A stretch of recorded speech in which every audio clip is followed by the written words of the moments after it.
UBC, inspiring Uganda.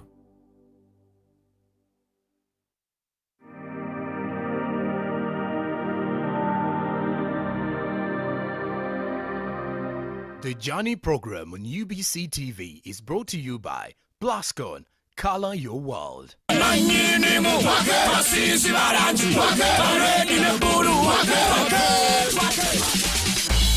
and shine in Blascon Paint and win the Twake edition. Buy Blascon Paint worth 100,000 shillings. Get a scratch card and SMS the code to 7197. Not only will you win instant airtime, but you could take home 1 million shillings daily, a share of 4 million shillings each week, or a brand new motorbike with fuel worth 100,000 shillings. Terms and conditions apply. Blascon, color your world. The Journey program on UBC TV is brought to you by Blascon.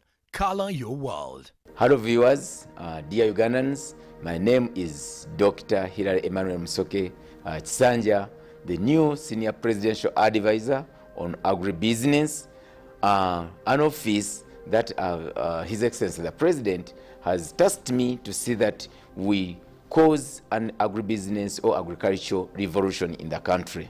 You are very much aware that this country is based on agriculture. So it is high time that we embarked on strategies that are going to transform the agricultural sector. You always hear His Excellency the President telling Ugandans to move away from peasantry farming to go into commercial farming. Recently you saw where His Excellency the President has promoted products. Remember the Wazungu, when they were here, they only gave us 4 products, tobacco, coffee, cotton, and tea. But recently, we have over 50 products that are going to be bringing in money. These are deliberate strategies by His Excellency the President to see that everything that is grown, that is kept as, for example, in livestock, is bringing money to homes. His Excellency the President is embarking on an economic liberation struggle. You are very much aware that in 1986, the President got guns and liberated this country through an armed political struggle. What we have now as the problem of Uganda is not a political struggle, but is an economic struggle to see that Ugandans create wealth, to see that Ugandans bring money in their pockets, to see that every household has something to do to bring money. When the President appoints me and promotes me to such a position, I'm going to be a coordination center linking His Excellency the President to all the Ugandans in every sector, the traders, the border riders, the taxi drivers, the artisans, everyone, government officers, to promote agriculture in the 3 sectors of crop, animal husbandry, fisheries. Everyone must have something at their homes that is engaged in creating wealth. Of course, we are not reinventing the wheel. Different countries in Europe, in America, in China have really embraced agriculture. Why? You must eat. The stomach will always demand. During war, during stability, you need food. You see Al Jazeera. You see Al Jazeera showing Palestine and Israel. As people are dying, people are looking for food. They even go ahead to go where there is fire. So, in Africa, we are gifted by nature. We are gifted by the soils. We are gifted by the climate. We rarely have winters. Few countries have winters and summers that really fail to grow crops.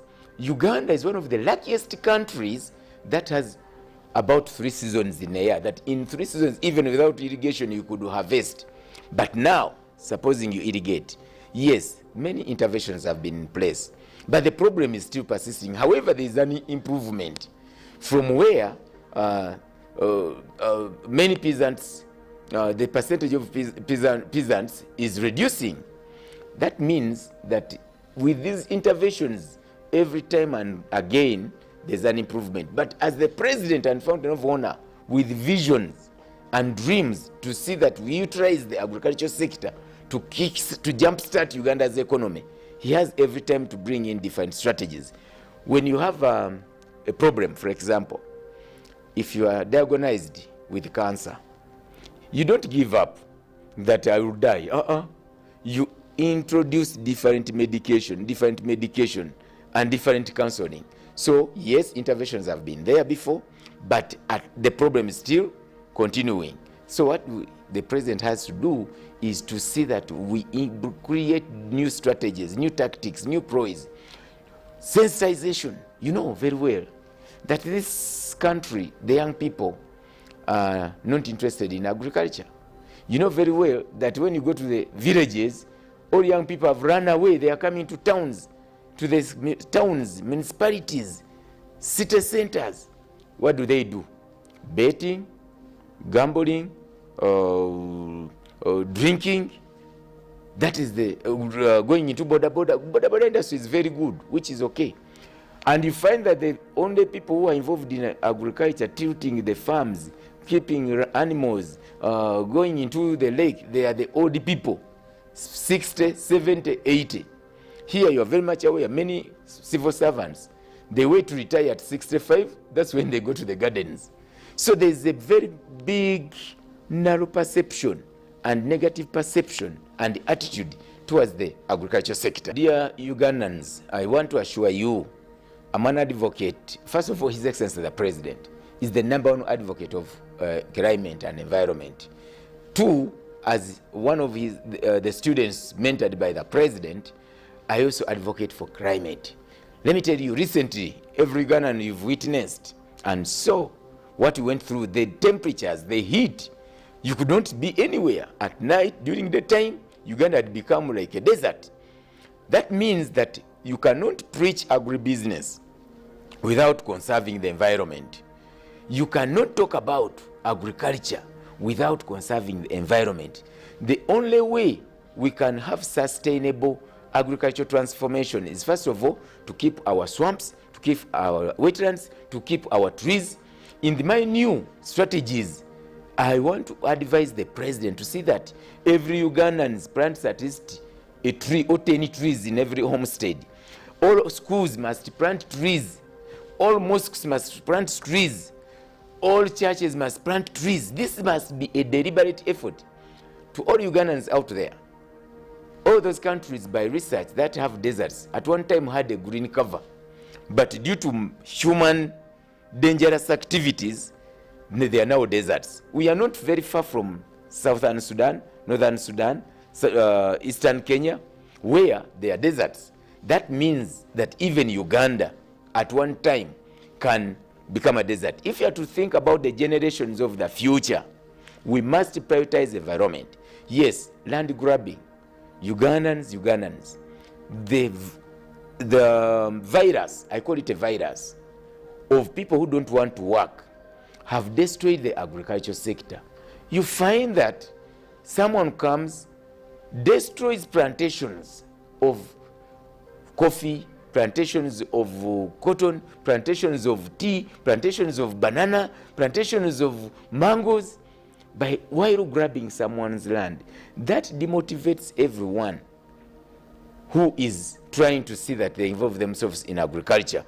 And also our land policy. One of the issues I want to focus on as an advisor to the president is to see that we analyze and cause a land policy review. We must. Because, for example, the Bibanja owners who don't have land titles, you find someone has 100 acres but with no land title. Those people are always skeptical. Should I plant or not plant? We must see, how do we have a win-win situation between those people who are called landlords and then the Bibanja owners? How do we promote Bibanja owners to plant perennial crops?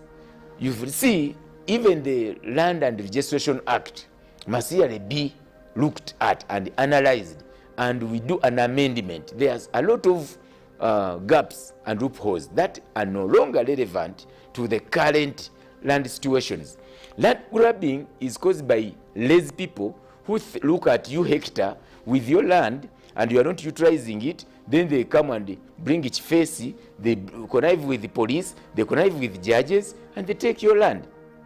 This is a virus that His Excellency must address, and this is one of my priority my priority tasks to see that we look into the land policy, we look into the Land Registration Act, and see that we harmonize the issue of land. However much I preach agribusiness, when people are not stable in their lands, when people are not sure about the tomorrow, we are not going to change an agricultural revolution. Unfortunately, it is so sad. It is so sad that whenever I pass through Wakiso, Mpigi, Mukono, Kampala, swamps are being degraded. There's feeding all the lake shores. People are feeding. Actually, NEMA, please, NEMA, my brother, Doctor, the executive director of NEMA, Akankwasa, I pray that you increase on your enforcement. Corruption is eating our people, that you even drive and see that someone is feeding a swamp. You see that someone is feeding a lake. Recently, I was that side of Kazi, Busabala.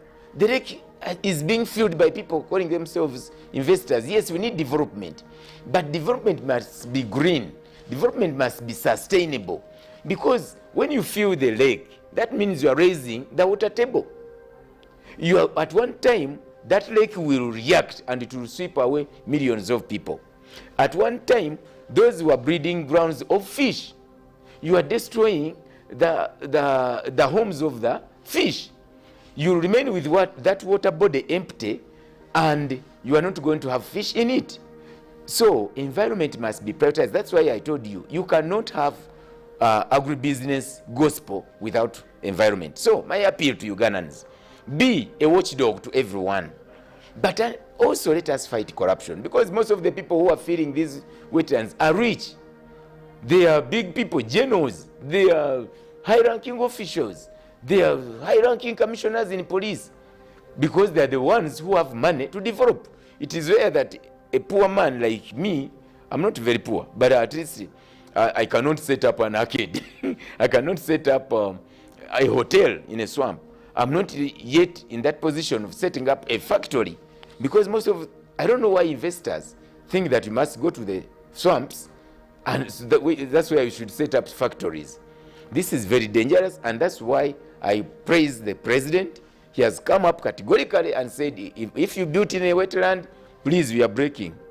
But also politicians, support the president. When the president says let's break and move people from the swamps, they shout. When they say we want to reclaim and see that people get out of the swamps, hey, Muse is sending away people. He's persecuting people. No. This country will be there even after President Museveni has gone. You found it, we are living in generations. That means we must protect the generations of the future. Our grandchildren. People died long ago. If they had destroyed Uganda, we wouldn't have found this Uganda as it is. Why I'm in this position, I've been an advocate of transformation. Yes, the methods are primitive. You must not forget that Uganda is a third world country. Uganda is in Africa. Like any other country in Africa, yes, we are still primitive. I was in Namibia recently. The president sent me to Namibia, and I toured around Namibia, a very big country, like 4 to 5 times bigger than Uganda. But they are importing food from South Africa, importing daily food from South Africa. That means that all African countries have not realized their potential in using the agricultural sector to transform their economies and improve their GDPs. Primitive, yes, using a hoe.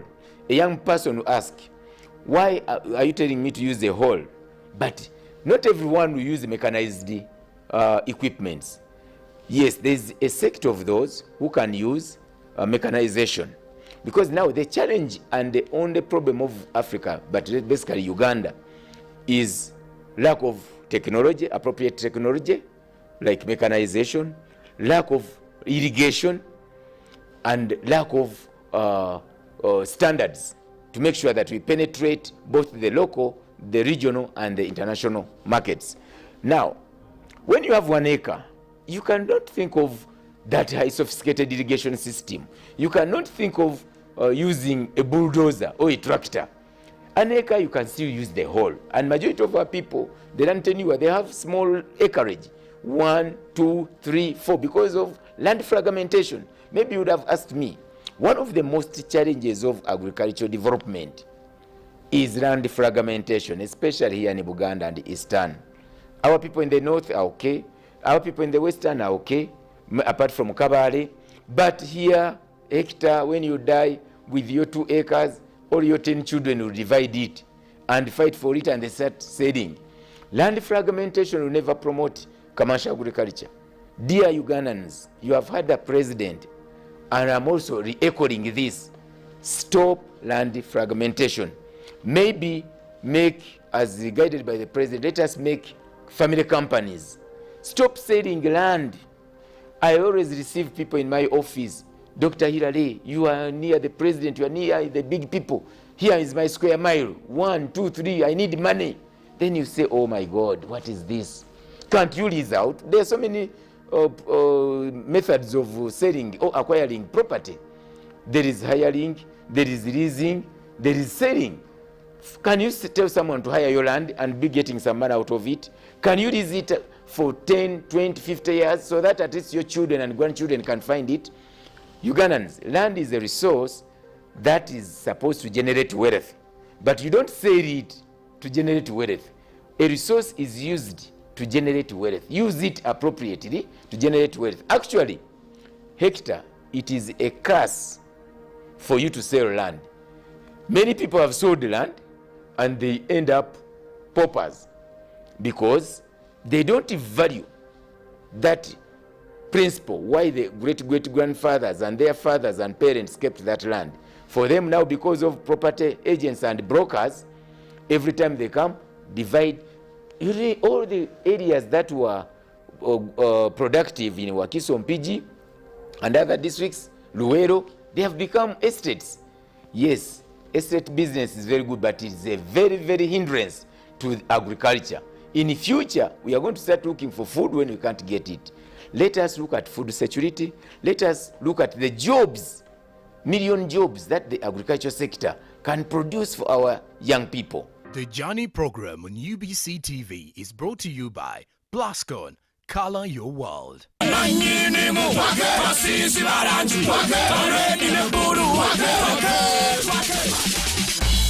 and shine in Blascon Paint and win the Twake edition. Buy Blascon Paint worth 100,000 shillings. Get a scratch card and SMS the code to 7197. Not only will you win instant airtime, but you could take home 1 million shillings daily, a share of 4 million shillings each week, or a brand new motorbike with fuel worth 100,000 shillings. Terms and conditions apply. Blascon, color your world.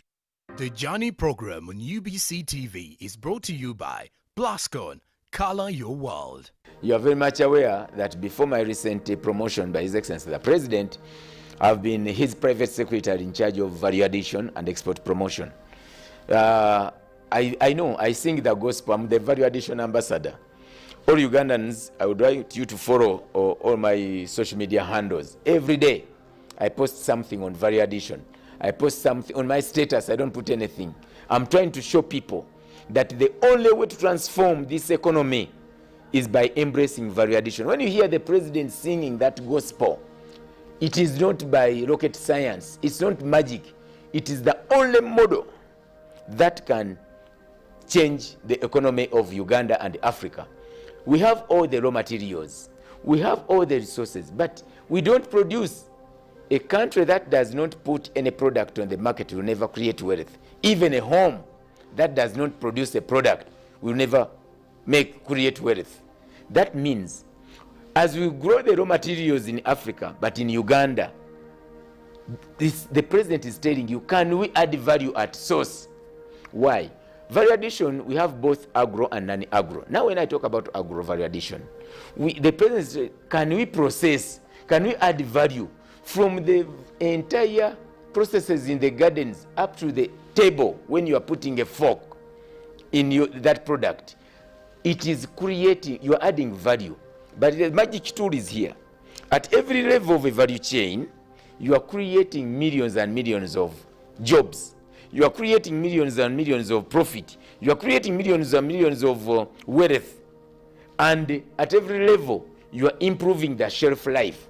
A case in point, I always give an example of which every Ugandan women and girls love chocolate.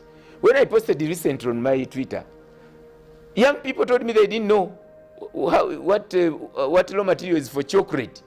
They don't know cocoa. They were asking me, what is this? I told them that is cocoa. It is the raw material for chocolate.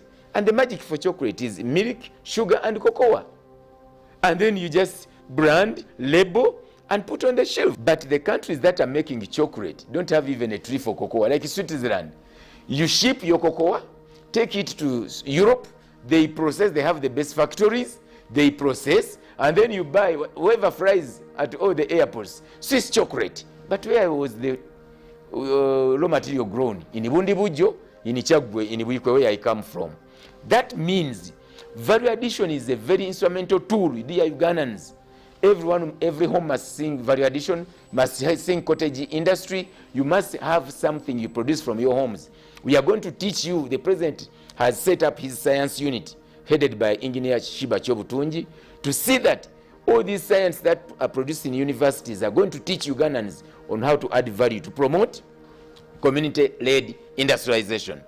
I'm telling you, we must, every leader, politician, LOC, chairman, mayor, let us sensitize the masses about value addition. Let us sensitize the masses about post-harvest handling. Let us improve on our standards. The market you are saying, Hector, the market is there because 90% of our products in the supermarkets are imported. Ugandans are importing tomato sauce, they're importing honey, they're importing peanut butter. But don't you have Guinness here? Don't you have our bees here? Don't you have our pineapples? Why are we importing wines? When you have mangoes, we have pineapples, we have mushrooms, we have oranges, we have everything that is used to make wines. But they are coming from Italy, South Africa. Why? Because people think that we cannot make these products. The only thing they have is a package. If we can improve our packaging industry, if we can improve our standards, if we can improve that, and also have a mindset of utilizing Ugandan products, and we have a mindset change, this country is going to be one of the best growing countries. And I'm assuring you, with the strategy His Excellency the President has put in place, in 10 years, watch this country, it's not going to be, it will be on record, it's going to be one of the best and fastest growing economies in the world. Everyone talks about mindset change, mindset change. Ever since I was young, people are talking about mindset change because people don't implement what the president tells them. I remember I was in senior one, actually from primary. The president has been singing the gospel of commercial agriculture, the gospel of household income, the gospel of wealth creation in homes. He has introduced a lot of programs. He has told people he's singing the gospel of PDM. He's singing the gospel for Ekamodo. When he brought the example demonstrating, when we started the demonstration center in Kaumu, the bottle irrigation, people shouted, those politicians, I hate them. By the way, not all politicians, but you politicians, separate issues of development, separate issues of national importance from those of your own interests, like politicking. You should look at Uganda beyond your office, beyond President Museveni, beyond your parties, beyond your religions, beyond your tribes. Look at Uganda as a mother for all. So when the president introduces an idea, don't decampaign it. First, make sure that your people embrace it. Then you see the advantages and disadvantages. Then you weigh. Either they leave it or they support it. You see, we have moved the entire country with the president touring PDM beneficiaries. People sit here in Kampala, they go on Bimeza, they go on TV and decampaign the program. But down there, we are seeing testimonies with our eyes. If a person bought 5 pigs, in 1 year, he has 50 pigs. In 2 years, he has 200, 500, using 1 million. So these are realistic and evident testimonies. Then they say, those were staged. Those are politicians. Now they start diverting the intent of the program and decampaigning it. Please, it's not good to keep Ugandans poor. Don't take them for granted.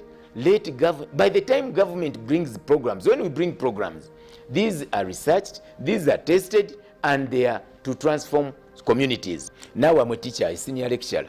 There are so many models of development. There's no way.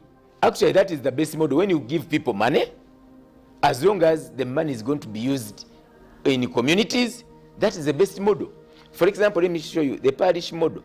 You are giving 100 millions per parish. Like a village which has certain parishes, that is 1 billion. It is remaining in that village, for example. Do you know that every person will test on that money? A farmer will buy fertilizer, will buy seeds within the village, he will buy pesticides, he will buy fuel, he will buy paraffin, they will buy soap, they will buy fish, they will buy greens, and the money is rotating within the village.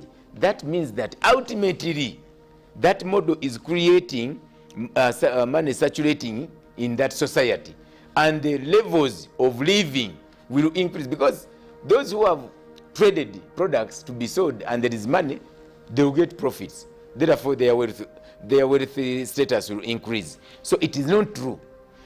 In theories of development, you have different approaches. For example, even the same, if you are treating in theories of treatment, you don't stick to one medication. When you do diagnosis, the prescription may differ.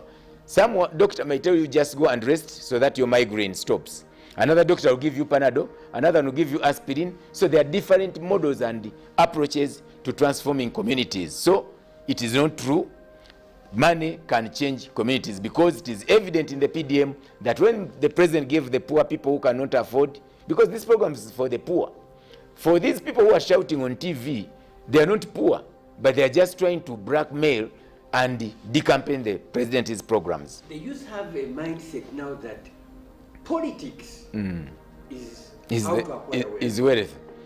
It's unfortunate, and I only see it in Uganda. To all of you Ugandans who have traveled to our neighbors, you know, Uganda, unfortunately in the region, is one of the youngest countries. When you see and read the history of Uganda, it had gone to the dogs. We are behind Kenya 50 years. Why? We spent 30 to 50 years in war. After independence, Uganda was handed over to people when it was not ready. Actually, that was a strategic mistake of the colonialists. They handed over Uganda after ruling us. We know nothing. We are in the hands of the Bazungu. Then it was handed over to Ugandans who were not ready. They fought and killed themselves. Whoever was educated was killed. Whoever was rich was killed, fighting for power struggle. We changed over 9 to 10 presidents in a period of, I think, 10 years. And Uganda, people continued to die, people continued to go into exile, and the economy went to the dogs. By 1986, when President Museveni came, now, with Kenya, Tanzania, Rwanda, they were developing, and you find that everything was being imported from Kenya. Milk, matchbox, candles, paraffin, beer, sugar, everything. 99% was coming from Kenya. That's why Kenya's economy is very huge. Now, we came and said, yeah, President Museveni brings freedom. Remember what people went through that time? Torture, killings, no democracy. So this thing called democracy is very, very dangerous to growing, developing countries. And human rights, it is a model by the Bazungu, which countries are 400 years ahead of Africa. Now, when democracy came, people say, I must stand, I must become a leader. You find that someone who has never been a chairperson of a burial ceremony on a village is standing for member of parliament. Someone who has been a mobilizer is becoming a chairman LC5, a mayor, a member of parliament. And these people, a musician, someone has never even led a team of 2. Even someone who don't have a family. I've seen members of parliament who have been renting 2 rooms. They are still in the Muzigo. But they are going to plan for the country, develop strategic plans. They are going to interpret budgets. They are going to design policies. You ask such a person, what is a policy? What is policy formulation? Can you evaluate and assess a policy? How do you implement a policy? They say, what is that? That's why they give them documents and they don't read. Then tomorrow, you see a parliament where the president is fighting import substitution, is trying to say that let's add value on our coffee from our country. Then the Bazungu give them money. They fight in parliament. President is taking our coffee.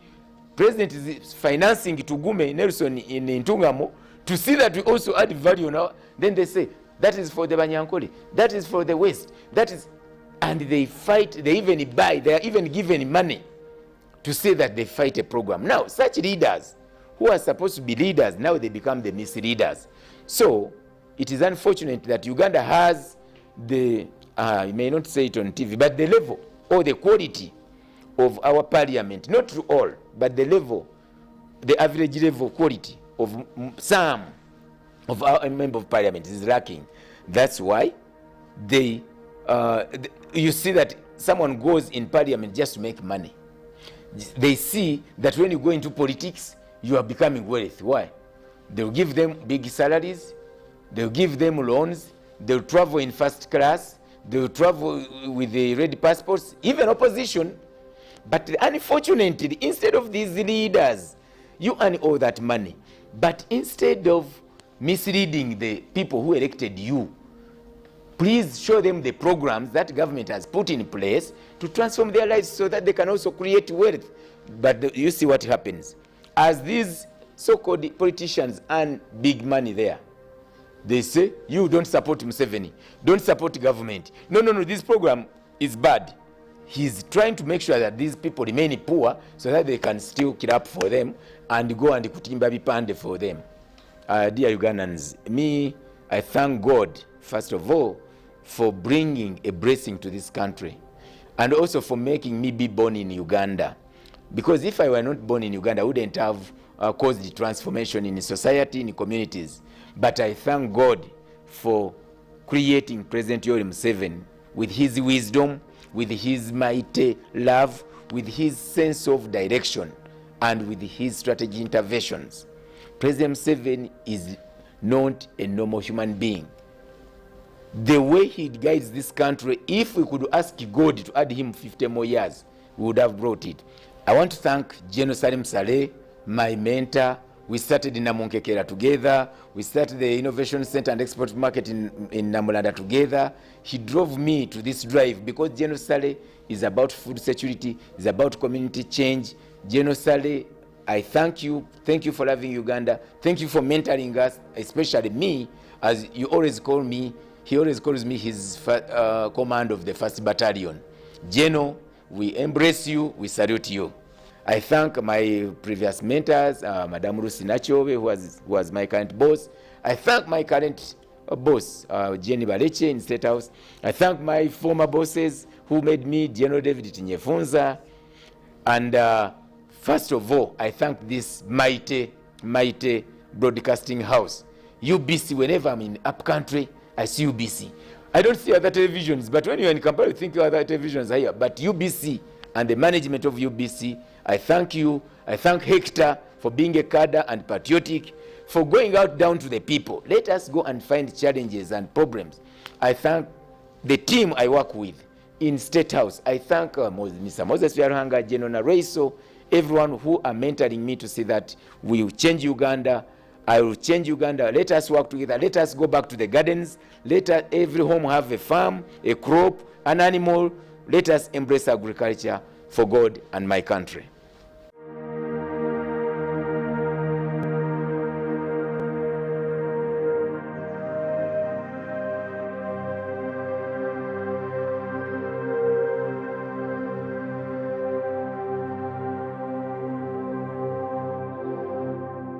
The Journey program on UBC TV is brought to you by Blascon, Color Your World. Come